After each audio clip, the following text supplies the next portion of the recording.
हाँ, तो house property का 2-3 क्वेश्चन छूट गया है, जो से इंटर का बुक से है, तो आज मैं उसे करने वाला हूँ, ठीक है? तो देखिए क्वेश्चन नंबर 3 क्या कह रहा है?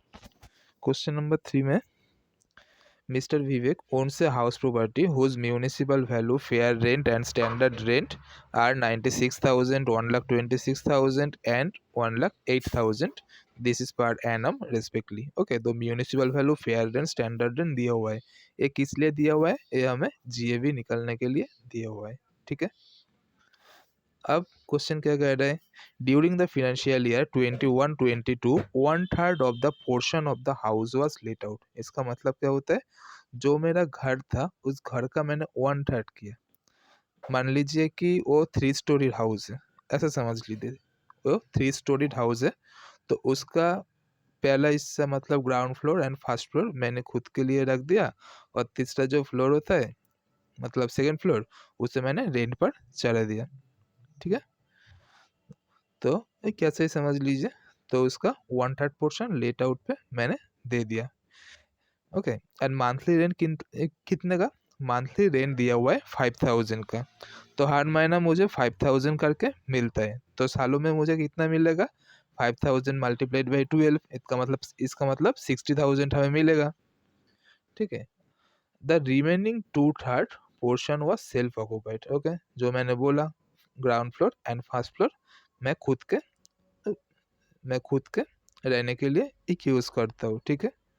Then municipal taxes 11% of municipal value was paid. इधर क्या दिया हुआ है? पेड। मतलब म्यूनिसिपल वैल्यू कितना था? म्यूनिसिपल वैल्यू था 96,000। इसका 11% मैंने म्यूनिसिपल टैक्स पेड किया है ड्यूरिंग द करंट ईयर, ठीक है? तो म्यूनिसिपल टैक्स का कॉन्सेप्ट क्या था? जितना भी ओनर ने पेड करेगा उतना ही डिडक्शन मिल जाएगा। तो 11% पेड किया है तो 11% तो मिलना था, लेकिन दिक्कत क्या हुई? दिक्कत हुई कि 1/3 पोर्शन मैंने लेट आउट पर चला दिया, तो डिडक्शन हमें कितना मिलेगा? डिडक्शन भी हमें 1/3 पोर्शन ही मिलेगा 11% का, ठीक है? The construction of the house began in June 2014 and was completed on 31/5/2017. Okay, तो कंस्ट्रक्शन मैंने कब स्टार्ट किया? 2014 में, एंड कंस्ट्रक्शन कंप्लीट कब हुई? 31 मई 2017 को। ओके, तो इधर हमें क्या देखना चाहिए? इधर हमें देखना चाहिए कि कंस्ट्रक्शन 5 सालों का अंदर हुआ है या नहीं। 14 से 17 अगर आप काउंटिंग करोगे तो आपको मिलेगा कि 3 या 3.5 ईयर्स होगा, ठीक है? तो इसका मतलब कंस्ट्रक्शन 5 ईयर्स का अंदर ही हुआ है। तो अगर 5 ईयर्स का अंदर हुआ है तो हमें बेनिफिट क्या मिलेगा? अगर प्री कंस्ट्रक्शन दिया हुआ रहेगा क्वेश्चन का अंदर तो उसका हम डिडक्शन मिलेगा, ठीक है? विवेक वाज टूक अ लोन 1 लाख एक साथ 2014 को for the construction of building. तो बिल्डिंग का कंस्ट्रक्शन के लिए विवेक ने एक साथ 2014 को एक लोन लिया है, ठीक है? और लोन का इंटरेस्ट इधर दिया हुआ है 12% पर एनम, ठीक है? तो पहला बात क्वेश्चन में दिया हुआ है, क्या क्या दिया हुआ है? पहले तो हमें जीएवी कैलकुलेट कर लेना चाहिए। तो जीएवी हम कैसे कैलकुलेट कर लेंगे? 1/3 पोर्शन को लेके करेंगे, क्योंकि हमारा जो सेल्फ ऑक्यूपाइड वाला हाउस प्रॉपर्टी होता है उसका एक एनएवी क्या आता है? नील आता है। तो उसके लिए हमें तो जीएवी कैलकुलेट करने का ज़रूरत है नहीं ना। हमें जीएवी कैलकुलेट करने का ज़रूरत किसका है? जो लेट आउट हाउस प्रॉपर्टी है उसका। तो लेट आउट हाउस प्रॉपर्टी कितना? 1/3। तो जितना भी वैल्यू क्वेश्चन पर दिया हुआ रहेगा हर किसी को 1/3 से बांट लेना चाहिए पहले, ठीक है? तो पहले हम जीएवी कैलकुलेट करते हैं।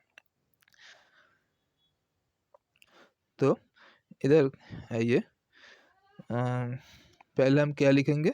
Municipal value, municipal value, municipal value, fair rent. Municipal value question पर कितना दिया हुआ है? म्यूनिसिपल वैल्यू दिया हुआ है 96,000, तो 96,000 का हमें 1/3 लेना पड़ेगा, ठीक है? तो 96,000 डिवाइडेड बाई 13, मतलब 3 से डिवाइड कर दीजिए, कितना आएगा? 32,000, ओके? देन क्या होता है फेयर रेंट। फेयर रेंट कितना दिया हुआ है, फेयर रेंट क्वेश्चन ने दिया हुआ है 1,26,000, तो इसका भी हमें 1/3 लेना पड़ेगा। तो 1,26,000 डिवाइडेड बाई 3, इसका मतलब 42,000। ओके, अब क्या होगा, इन दोनों में से जो हायर होगा उससे हम लेंगे। कितना आता है हायर, 42,000। ठीक है, अब इसका साथ हमें क्या लेना है, इसका साथ हमें लेना पड़ेगा standard rent. Standard rent, standard rent देखिए क्वेश्चन पर कितना दिया हुआ है, स्टैंडर्ड रेंट दिया हुआ है कि 1,08,000 पर एनम।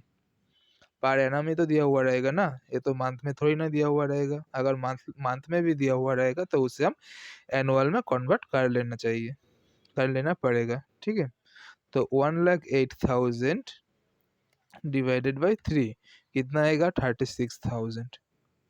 36,000। अब क्या करना चाहिए हमें, इन दोनों में से जो लोअर होगा उसे हम लेंगे। लोअर कितना आएगा, 36,000, तो इसे हम क्या कहेंगे, expected rent. Expected rent, expected expected rent का साथ हमें क्या करना होगा, इसका साथ हमें जो एनुअल वैल्यू होगा, एक्चुअल रेंट रिसिप्ट और रिसीवेबल जो हमें मिलता है पैसा, उसके साथ कंपेयर करना पड़ेगा। तो देखिए क्वेश्चन पर हमें कितना मिलता है, क्वेश्चन पर इधर दिया हुआ है, कहाँ पर, इधर मंथली रेंट 5,000 का। ठीक है, तो सालों में कितना आएगा, 5 इंटू 12, ओके 60,000 आएगा। और वैकेंसी तो कुछ दिया हुआ नहीं है, तो हम एनुअल वैल्यू कितना लेंगे, मतलब एक्चुअल रेंट रिसिप्ट हमें कितना मिला, 60,000। ठीक है, कैसे आया, 5,000 हर मंथ हमें रेंट मिलता है, ऐसे करके हमें 12 मंथ मिला है। तो इन दोनों में से आप क्या लेना है, अगर वैकेंसी नहीं है, कुछ नहीं है, तो इन दोनों में से जो हायर होगा उसे हम ले लेंगे। ठीक है, जो होगा 60,000, इससे हम कहेंगे कि GAV। एक किस पर्पज से निकला, ये हमें लेट आउट वाला हाउस प्रॉपर्टी के लिए निकला है। ठीक है, अब हमें क्या करना होगा, अब हम एक काम कर सकते कि जो हमारा प्री कंस्ट्रक्शन पीरियड होगा उसका कैलकुलेशन कर लेते हैं, क्योंकि क्वेश्चन का अंदर हम स्मूथली चलेंगे, अगर कोई दिक्कत नहीं आना चाहिए। ठीक है, उसका पहले देखिए म्यूनिसिपल टैक्स के बारे में कुछ बताया। म्यूनिसिपल टैक्स कितना है, 11% of municipal value was paid during the year. Municipal tax कितना है, 11%। लेकिन तो हमें क्या चाहिए, हमें म्यूनिसिपल वैल्यू चाहिए, तो म्यूनिसिपल वैल्यू कितना, 96,000। तो इसका कैलकुलेशन कर लीजिए, तो इधर लिखिए, लेस क्या करते हैं हम, म्यूनिसिपल टैक्स। देखिए 96,000 क्या है, हमें हमारा 96,000 है म्यूनिसिपल वैल्यू, इसका हम क्या लेंगे, 11% हमें निकलना पड़ेगा। क्यों, म्यूनिसिपल टैक्स, तो जितना भी निकलेगा उसका हम कितना लेंगे, 1/3 लेंगे, क्योंकि 1/3 हमने लेट आउट पर दिया है और 2/3 हमने क्या किया, सेल्फ ऑक्यूपाइड किया। तो सेल्फ ऑक्यूपाइड का तो हमें डिडक्शन नहीं मिलता, डिडक्शन मिलता है only on let out house property का। समझा, तो आप क्या करना होगा, 96,000 का 11% निकलना, इस तो इनमें से कितना डिडक्शन मिलेगा, 1/3, मतलब 3 से डिवाइड कर दीजिए, 3520 का हमें डिडक्शन मिलेगा म्यूनिसिपल टैक्स। ओके, 3520, इधर डिडक्शन करने माइनस करने का जरूरत नहीं, क्योंकि ये हम क्वेश्चन का सॉल्यूशन का अंदर करेंगे। ठीक है, अब हमें हमारा तीसरा चीज क्या होता है, हमारा तीसरा चीज है जो हमारा प्री कंस्ट्रक्शन पीरियड। ओके, तो देखिए प्री कंस्ट्रक्शन पीरियड का इंटरेस्ट क्या निकलेगा, क्योंकि इसका पहले जो हम क्वेश्चन कर रहे थे उधर प्री कंस्ट्रक्शन पीरियड का इंटरेस्ट दिया हुआ रहता था, लेकिन इस क्वेश्चन का अंदर डायरेक्टली तो नहीं दिया है। तो इस क्वेश्चन का अंदर कहा कि 1 लाख का लोन लिया है, कब लिया है, एक साथ 2014 को लिया है, और घर कंस्ट्रक्शन कब हुई, 31/5/2017 को। ओके, तो ऐसे लिखिए, प्री कंस्ट्रक्शन पीरियड, लोन कब लिया है, लोन लिया है एक सात 2014 को लिया है, ठीक है। घर कंस्ट्रक्शन कब हुई? घर कंस्ट्रक्शन हुआ क्या? 31/5/2017 को, ठीक है।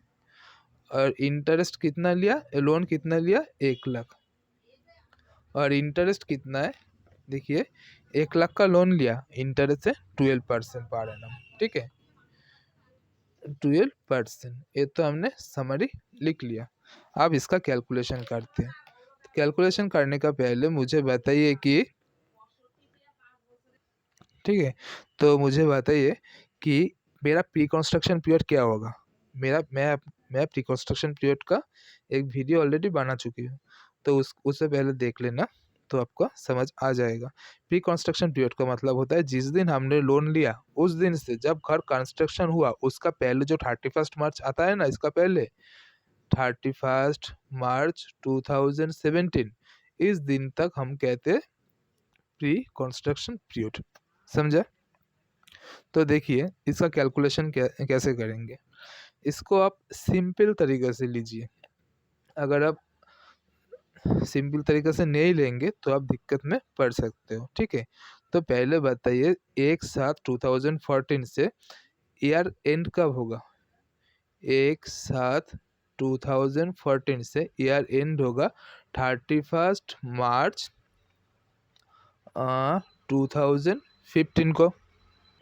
तो इधर कितना महीना हो चुकी है? देखिए 7 का पहला दिन ही तो है ना, 7 से आप 3 तक काउंट कीजिए।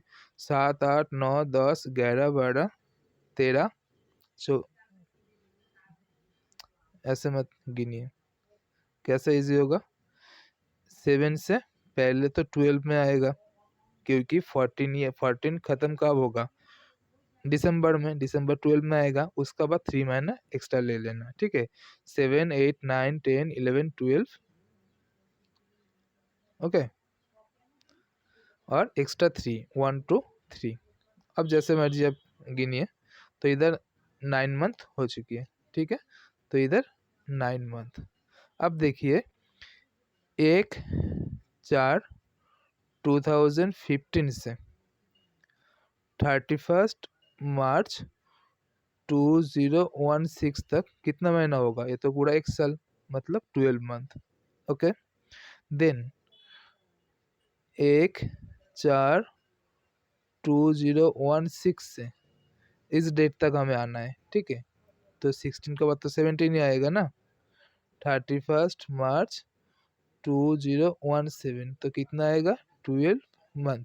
तो टोटल कीजिए कितने मंथ हुआ? 24 एंड 9, 24 एंड 9 33 मंथ। समझा? 33 मंथ है।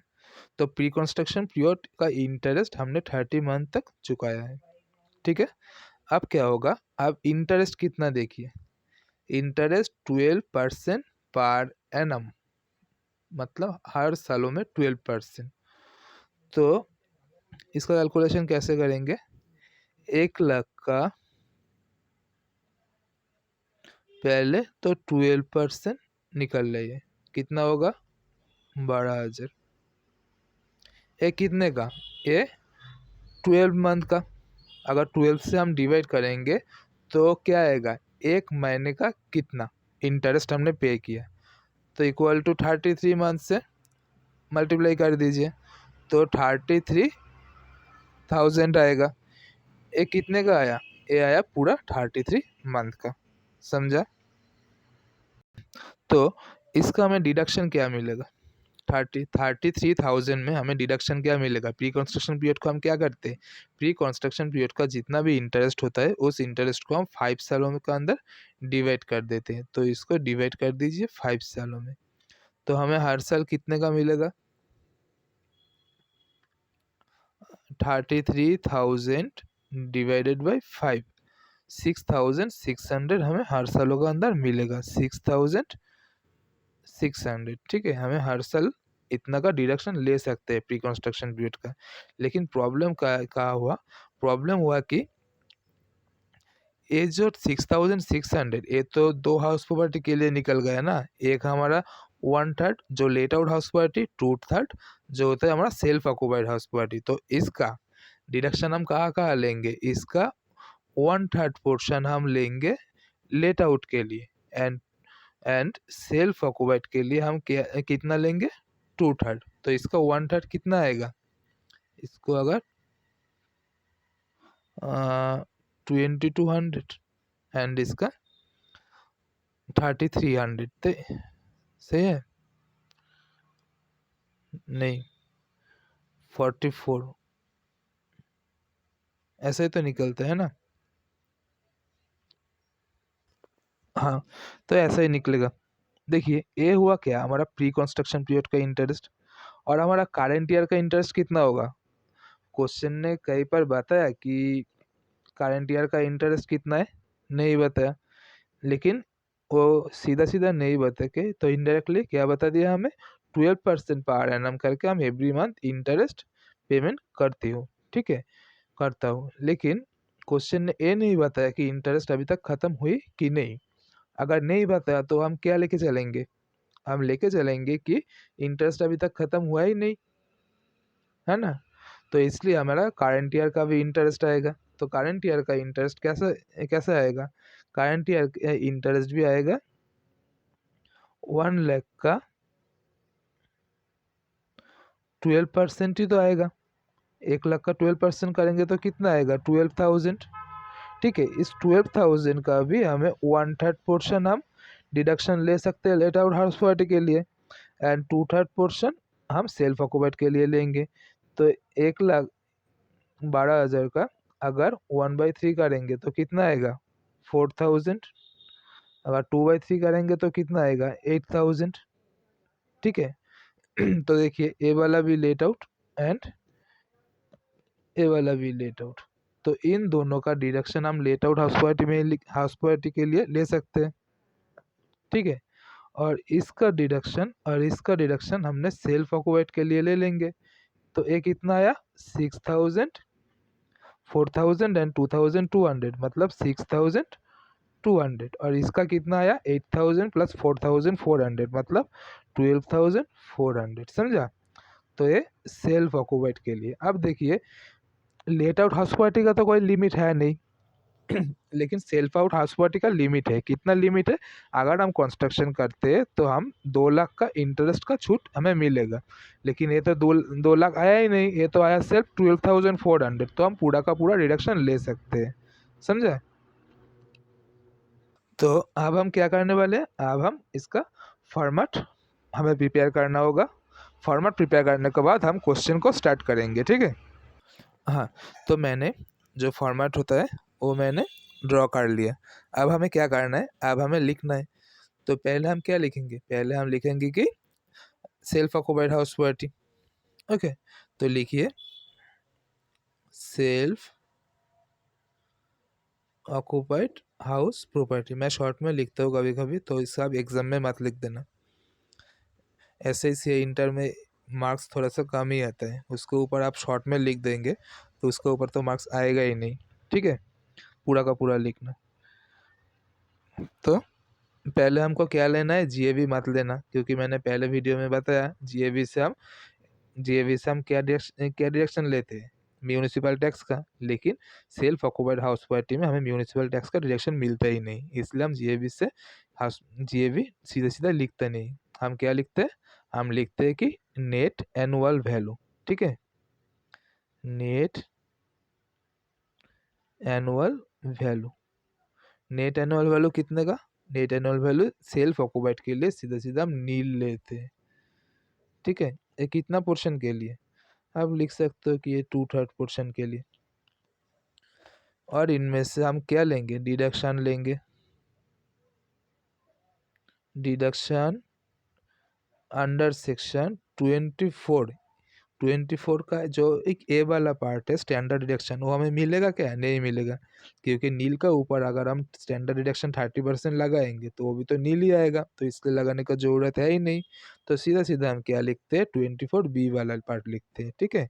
तो इसका अंदर हमें क्या मिलेगा, हमें इंटरेस्ट ऑन बोरोइंग्स या interest on loan, both are same, आप जो भी कह लो, इंटरेस्ट ऑन लोन कितने का मिलेगा? ये वाला हमारा 2/3 हाउस पार्टी के लिए, 2/3 हाउस पार्टी के लिए हमें कितना मिलेगा? 12,400 मिलेगा। ठीक है, 12,400 मिलेगा। देखिए हम नील से डिडक्शन लेंगे तो क्या आएगा? ये वाला माइनस में आएगा 12,400। समझा? आप क्या लिखना है? अब हमें लिखना है कि let out house party, let out house party कितने का? 1/3। समझा? तो लेट आउट हाउस पार्टी में पहले हम क्या लेंगे? जीएवी लेंगे। जीएवी क्या लेंगे? जीएवी तो हमने निकाला है, हमने निकला ना कितना? 60,000। तो जीएवी क्या लेंगे? 60,000।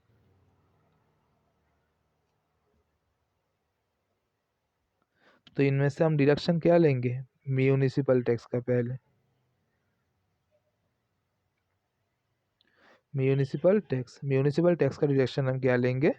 म्यूनिसिपल डिडक्शन देखिए हम 1/3 के लिए 3520 का कैलकुलेशन किया। ओके, 3520 इसको हम अगर डिडक्शन करेंगे मतलब लेस करेंगे तो हमें क्या मिलेगा? तो हमें मिलेगा नेट एनुअल वैल्यू। तो 60,000 माइनस 3520 क्या आता है? 56,480 है ना, 56,480। इससे हम क्या कहेंगे? इसे हम कहेंगे नेट एनुअल वैल्यू। इसके बाद हम क्या लेंगे? डिडक्शन लेंगे। डिडक्शन अंडर सेक्शन 24 का अंदर क्या आता है? पहले ए वाला पार्ट लेंगे क्योंकि इसका अंदर तो मिल नहीं रहा था, लेकिन इसका अंदर तो मिलेगा ना, तो इसलिए लिखिए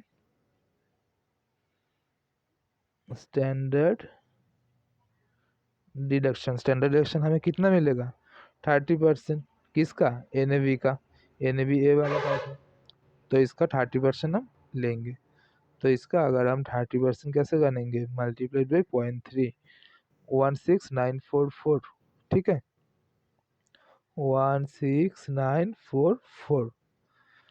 एंड बी वाला पार्ट लेंगे। बी वाला पार्ट में कितना मिलेगा? क्या है बी वाला पार्ट? बी वाला पार्ट होता है कि इंटरेस्ट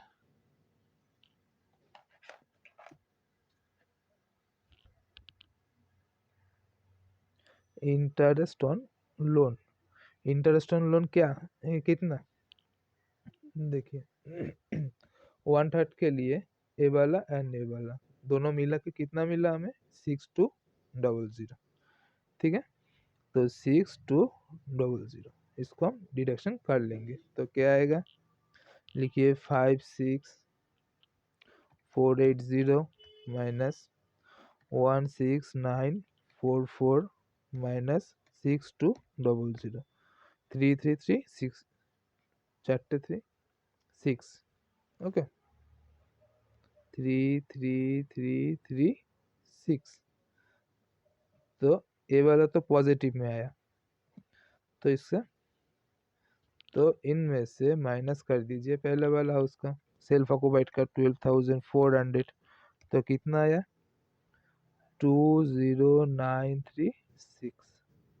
समझा? तो इसे हम क्या कहेंगे? इसे हम कहेंगे income from house property. Income from house property. समझ गया? तो इतना ही था हमारा क्वेश्चन।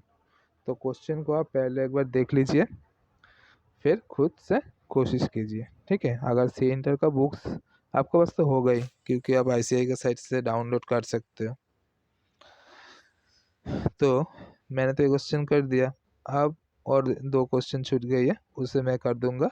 उसके बाद अगर आपका कोई डाउट होता है आप मुझे कमेंट सेक्शन पर बता सकते हो, और आपका अगर किसी और चैप्टर का ज़रूरत है तो आप मुझे बता सकते हो, मैं दूसरे चैप्टर पे शिफ्ट हो जाऊंगा। ठीक है।